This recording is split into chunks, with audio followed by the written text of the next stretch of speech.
Today's word of God is from Luke chapter 18, verse 13, the parable of the Pharisee and the tax collector.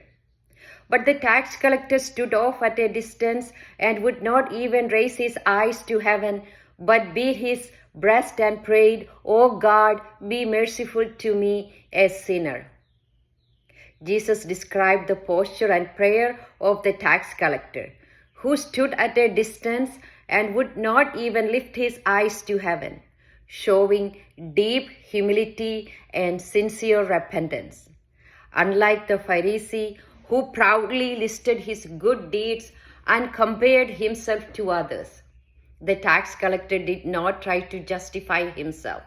Instead, he made God the focus of his prayer and begged for his mercy. He acknowledged his guilt and trust only in God's divine mercy. Jesus says that in Luke chapter 19, verse 10, "For the Son of Man has come to seek and save what was lost." Yes, Jesus is the ultimate expression of God's divine mercy. Amen. ഇന്നത്തെ വാചന വായന വിശുദ്ധ ലൂക്കായുടെ സുവിശേഷം 18-ാം അധ്യായം 13-ാം തിരുവചനം.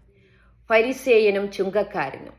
ആ ചുങ്കക്കാരനാകട്ടെ ദൂരെ നിന്ന് സ്വർഗത്തിലേക്ക് കണ്ണുകൾ ഉയർത്താൻ പോലും ധൈര്യപ്പെടാതെ മാറത്തടിച്ചുകൊണ്ട്, "ദൈവമേ, പാപിയായ എന്നിൽ കനിയണമേ" എന്ന് പ്രാർത്ഥിച്ചു. ഫരിസേയൻ താൻ ചെയ്ത പുണ്യപ്രവൃത്തികളും നന്മകളും ഓരോന്നോരോന്നായി എണ്ണി വിവരിക്കുന്നു.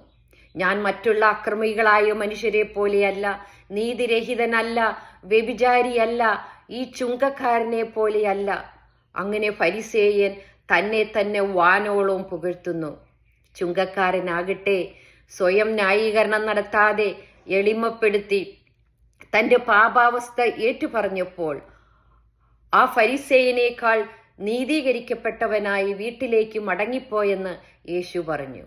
എന്തെന്നാൽ തന്നെ ഉയർത്തുന്നവൻ താഴ്ത്തപ്പെടും, തന്നെ താഴ്ത്തുന്നവൻ ഉയർത്തപ്പെടും.